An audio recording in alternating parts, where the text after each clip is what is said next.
Madame, Monsieur, bonsoir. Merci de nous rejoindre dans l'actualité ce soir. Deuxième jour de visite du général de corps d'armée Ahmed Gaïd Salah, vice-ministre de la Défense nationale, chef d'état-major de l'armée nationale populaire en première région militaire à Blida.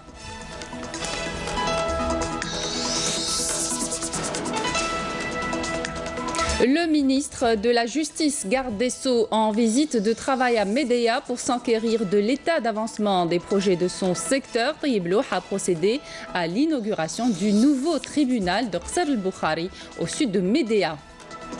Le général-major Abdelghani Hamel a été décoré de la médaille d'excellence de la police portugaise par le ministre de l'Intérieur portugais, une distinction dédiée par la DGSN au président de la République, Abdelaziz Bouteflika.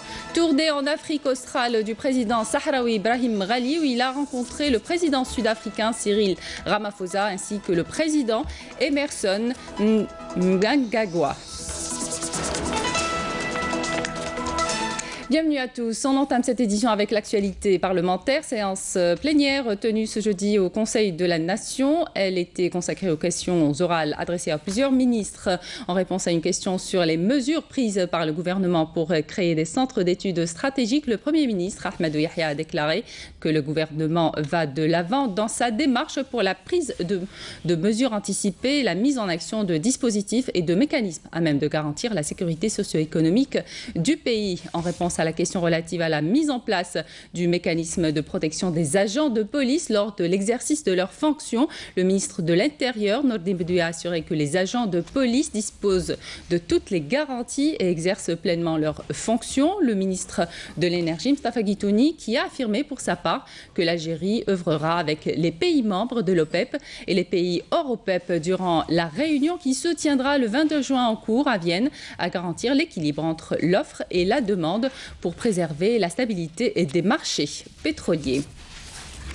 Lors de sa deuxième journée de visite en première région militaire et au niveau du siège de la région, le général de corps d'armée Ahmed Gaïd Salah, vice-ministre de la Défense nationale, chef d'état-major de l'armée nationale populaire, a présidé une réunion de travail avec le commandement de l'état-major de la région, les commandants des secteurs opérationnels et leur état-major, ainsi que les commandants des unités de la région. Badia Amarni.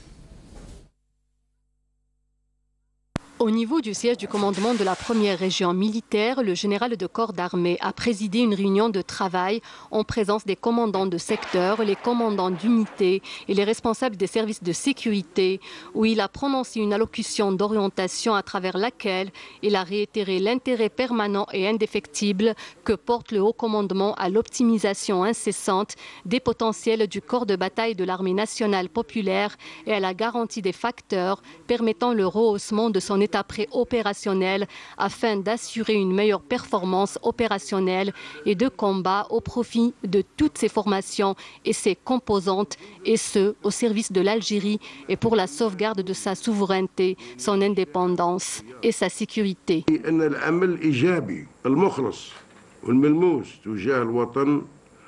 Le travail positif, dévoué et concret au service de la patrie constitue l'indice incontestable de la parfaite appartenance, de cette optique que s'avère le principe du travail sur le terrain que nous adoptons au sein de l'armée nationale populaire, digne héritière de l'armée de libération nationale, et de la vision éclairée de son Excellence le Président de la République, chef suprême des forces armées, ministre de la Défense nationale, et qui ancre davantage les sentiments de patriotisme dans les cœurs de ses éléments, en consacrant cette valeur juste et constante. Chaque étape franchie au profit de notre armée et notre patrie est la concrétisation du principe affirmant qu'il n'y a point de dignité autre que celle de l'Algérie et que la fierté de ses fils ne peut être autre que celle de la nation. Ensuite, le général de corps d'armée a suivi un exposé sur le bilan des activités de la région présenté par le commandant de la région, comme il a assisté à une présentation donnée par le chef d'état-major de la région portant sur les différents volets ayant trait à la situation sécuritaire prévalant dans le secteur de compétences. Il a également suivi des présentations données par les chefs des secteurs opérationnels et les responsables des différents services de sécurité avant qu'ils ne donnent un ensemble de recommandations et d'orientations exhortant l'ensemble à leur bonne exécution au service de l'armée nationale populaire et à la préservation de son état permanent. Le général de corps d'armée avait suivi hier au niveau du siège de la 12e division d'infanterie mécanisée un exposé global sur cette grande unité et les missions qui lui sont dévolues. Le général de corps d'armée a tenu à féliciter l'ensemble des éléments ayant participé à la préparation et à l'exécution de cet exercice, valorisant les efforts continus consentis sur le terrain par les personnels pour maintenir l'état pré-opérationnel de nos unités au plus haut niveau.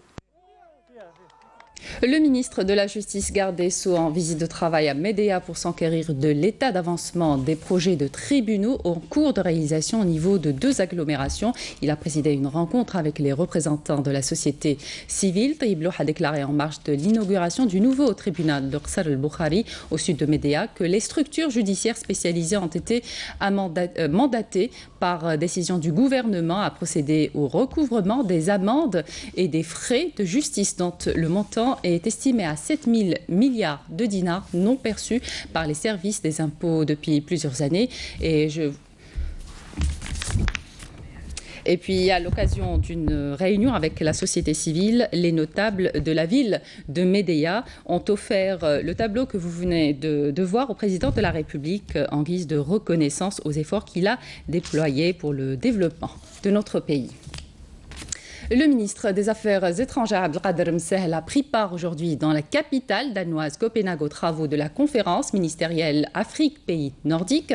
Le ministre a mis en exergue les efforts que déploie l'Afrique pour affronter ces défis en comptant d'abord sur ses propres ressources et capacités, mais également en faisant appel à la coopération régionale et internationale et à la solidarité de la communauté internationale au nom du principe de l'indivisibilité de la sécurité. Msehel a souligné que les efforts que les pays africains déploient pour sortir du sous-développement, éradiquer la pauvreté, les dynamiques de croissance enclenchées avec succès dans un nombre croissant de pays sont toujours menacés par le terrorisme, la radicalisation, les conflits armés, la migration irrégulière, le crime organisé transnational ainsi que les changements climatiques. Msehel a mis en garde contre le déploiement du phénomène terroriste vers l'Afrique, notamment au Sahel et ses espaces périphériques.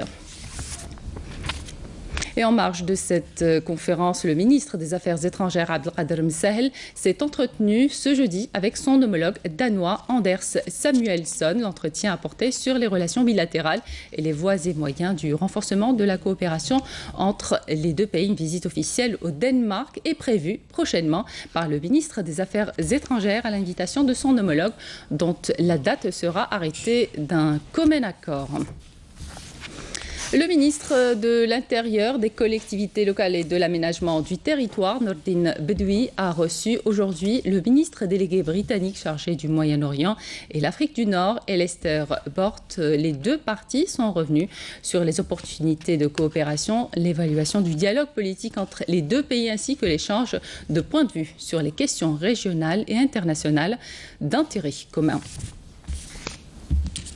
L'Algérie et le Royaume-Uni de Grande-Bretagne et l'Irlande du Nord tiennent aujourd'hui à Alger la 8e session du dialogue stratégique bilatéral sur les questions de sécurité sous la coprésidence du secrétaire général du ministère des Affaires étrangères, Nourdine Ayadi, et le ministre d'État pour le Moyen-Orient et l'Afrique du Nord, Lester Burt. Les discussions portent sur l'état des relations bilatérales ainsi que sur l'évolution des conflits et crises qui persistent dans la région et les menaces que font peser les fléaux du terrorisme et du crime organisé transnational sur la stabilité et la sécurité régionale. Ce dialogue est un cadre informel que les deux pays ont mis en place pour promouvoir la concertation et la coopération bilatérale dans les domaines liés aux questions sécuritaires, bilatérales, régionales et internationales d'intérêt commun.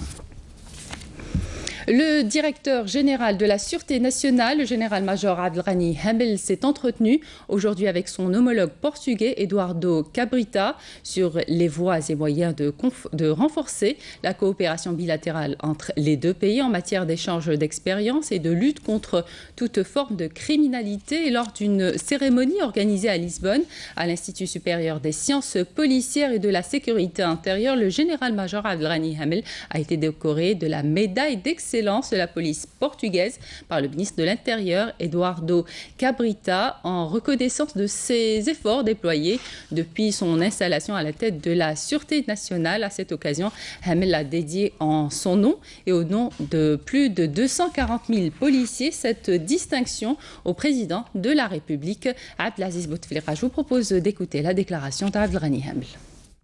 Pour réaffirmer l'excellente coopération au plan bilatéral ainsi qu'au niveau des forums multilatéraux, ainsi que la qualité des liens d'amitié et de relations franches et sincères qui caractérisent notre coopération policière dans les différents domaines de lutte contre le terrorisme.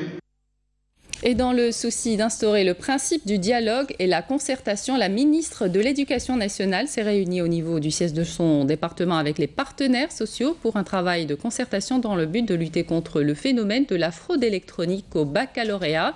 La ministre qui a annoncé des mesures prises par le gouvernement pour assurer la crédibilité de cet examen, comme mettre en place des brouilleurs d'Internet durant les premières heures de l'examen sur les 5 jours de cette rencontre était l'occasion aussi d'aborder plusieurs dossiers comme les œuvres sociales et le renouvellement des membres ainsi que la question des examens scolaires. Je vous invite à écouter la ministre de l'Éducation nationale. Donc cette concertation, elle a lieu à plusieurs niveaux.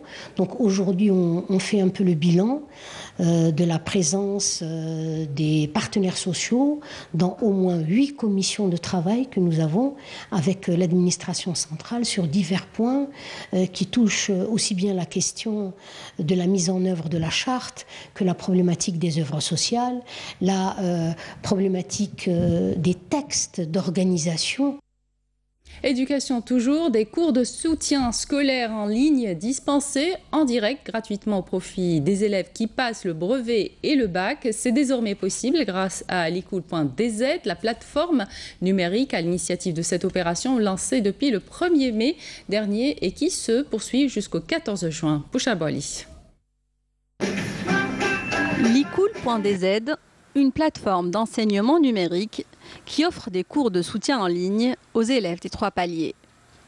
Cette idée est le fruit d'un travail collectif de jeunes Algériens. À leur tête, les docteurs Majda Ben Ali et Farid Ben Sbah, qui ont décidé d'utiliser les TIC au service des élèves algériens. Comme en 2017, la plateforme a lancé cette année une opération de cours de soutien gratuit en live au profit des élèves qui passent le brevet et le bac. Des résolutions d'exercices, des rappels, des astuces et des corrections de sujets d'examen sont présentés quotidiennement pendant 1 heure en direct par des enseignants qualifiés.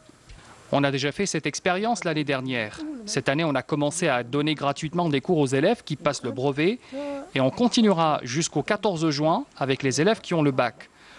On leur donne rendez-vous par exemple à 16 h et là, l'élève suit les explications du prof depuis son PC ou son smartphone. Durant le cours de soutien scolaire, les candidats pourront poser leurs questions aux enseignants et ceux qui ratent le live auront toujours la possibilité d'accéder aux cours en simultané sur les réseaux sociaux. Le président sahraoui Ibrahim Ghali a eu avant-hier à Pretoria des entretiens avec le président sud-africain Cyril Ramaphosa. Et suite à ces entretiens, le président sahraoui a indiqué qu'il ne devrait être toléré aucune atteinte à l'accord qui rassemble les peuples et les pays d'Afrique dans le cadre de l'organisation panafricaine pour assurer la paix et la stabilité dans notre continent et dans le monde, tout en précisant qu'avec son homologue sud-africain, il a été souligné que le Maroc, en tant que membre de l'Union africaine, est tenu de respecter les principes et objectifs annoncés dans l'acte constitutif de l'Union, particulièrement le respect des frontières héritées à l'indépendance, le non-recours aux menaces et à la force pour le règlement des conflits entre les États membres. Le président sahraoui a également rencontré à Harare le président Emerson Mnangagwa. Les entretiens ont porté sur les relations entre les deux révolutions zimbabwéenne et sahraoui qui ont été tissées durant la lutte armée du Zimbabwe et se sont poursuivies jusqu'à son indépendance. Émotion et recueillement hier lors du 3e prime du concours Hadi al-Arwah pour le chant religieux, moyen d'éducation et d'édification morale et spirituelle. Hasna Zoubiri. D'une nombreux mounchids venus des 4 coins du pays se sont défilés hier sur le podium du 3e prime de l'émission Hadi al-Arwah. Interprétant un bouquet de médih, les mounchids ont offert au public un moment d'émotion et de recueillement. Nous souhaitons que le ministère des Waqf s'intéresse davantage au Inchad, car nous possédons de vrais talents. C'est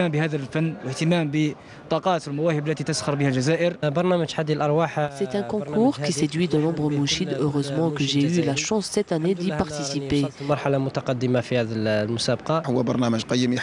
J'ai beaucoup appris à travers ma participation à ce concours. Nous avons reçu de précieux conseils. Cette nouvelle édition de Hadi al-Arwah a fait découvrir au public de sons nouveaux et des créations originales, mais qui restent toujours respectueuses de l'authenticité du Inchad, chant mythique par excellence. Et puis il y aura du football ce soir avec le match amical Portugal-Algérie prévu à 20h15 au Stade Luz à Lisbonne. Le match sera retransmis en direct sur la chaîne nationale terrestre. Le match sera dirigé par l'arbitre anglais Greg Patson. Cette rencontre amicale qui sera retransmise en direct sur la chaîne terrestre sera la dernière pour les Verts dans le cadre de leur préparation en prévision des prochaines échéances officielles. Les hommes de Rabah Macher tenteront de soigner leur image et de réhabiliter avec leur public à l'occasion de la confrontation contre le Portugal, champion d'Europe. Et c'est la fin de cette édition. Merci de votre attention. L'information continue sur Canal Algérie, Facebook et YouTube. Excellente soirée sur Canal Algérie.